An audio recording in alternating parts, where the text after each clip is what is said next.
भारतवर्ष में जो बह रही हैं, लेकिन असली जश्न, असली नाम सबसे ज्यादा है तो गंगा मैया का। क्योंकि गंगा मैया का नाम इसलिए है कि हमारे जो पितृगण हैं उन्हीं के द्वारा ही मोक्ष प्राप्त करते हैं। ऐसे ही पंडित लोगों का काम है बचपन से लेकर के बड़े तक पढ़ते रहते हैं। पता है खुद ही अपना मोक्ष का काम भूल जाएं, लेकिन आप लोगों को मोक्ष की राह दिखाते हैं और आप लोग उसका फायदा भी उठाते हैं। लेकिन क्या है, अगर उस पर आप लोग चलेंगे तब, ऐसा नहीं कि सुना और उड़ा दिया, इस कान से सुना इस कान से उड़ा दिया।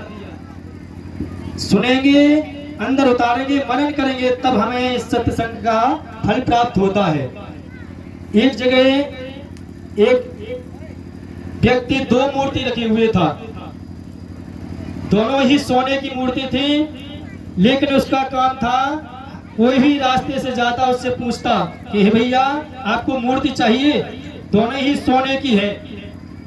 मूर्ति वाला उसको बताता, बोलता कि इसका रेट क्या है, पैसा क्या है, इसका दाम क्या है।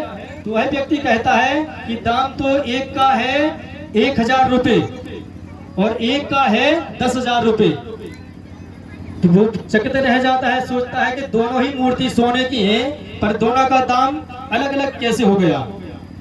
तब वह बोलता है कि ये आपको निर्णय खुद करना है, विशेषता मूर्ति की आप ही को बताना है, ये आप ही बताएं।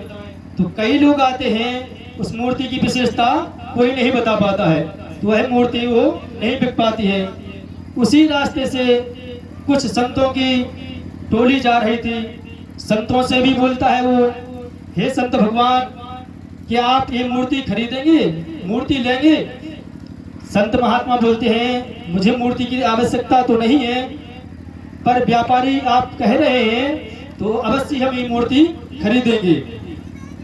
तो व्यापारी कहता है कि संत महात्माओं एक बात का विशेष ध्यान देना है कि इन मूर्तियों का रेट जो हमने रखा है अपने हिसाब से, उसका कारण बताना होगा कि इसमें फर्क क्या है। मूर्ति बराबर वजन की है और सोने की दोनों ही है, कोई खोटी मूर्ति नहीं है।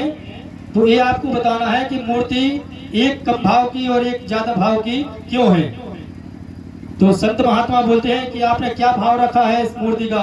बोले इसका 1000 रुपये और इसका 10,000 रुपये। तो संत महात्मा सोचते हैं कि ऐसा क्या कारण हो सकता है कि दोनों ही तो मूर्ति सोने की है पर भाव अलग अलग है। तब संत महात्मा थोड़ा बहुत विचार करते हैं और एक धागा लेते हैं, धागा को कड़क करते हैं और मूर्ति के कान में से डालते हैं। तो 1000 वाली मूर्ति के कान में डालते हैं तो दूसरे कान से वह धागा निकल जाता है।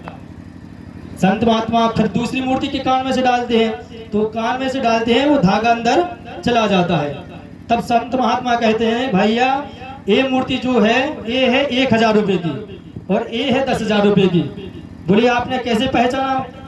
बोले हमने इसलिए पहचान लिया कि इसमें जो कान में धागा डाला तो दूसरे कान से निकल गया। बोले एक काम की मूर्ति है ही नहीं, और इसकी मूर्ति में कान से डाला जो वो अंदर चला गया। तो ऐसे ही हमारा जीवन है।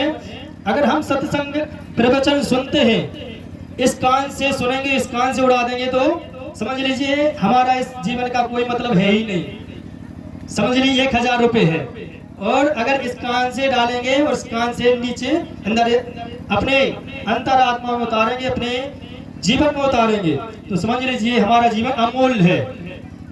ऐसे ही कहा गया है हमारा जो मन है, मन ही पतन का कारण है और मन ही मोक्ष का कारण है।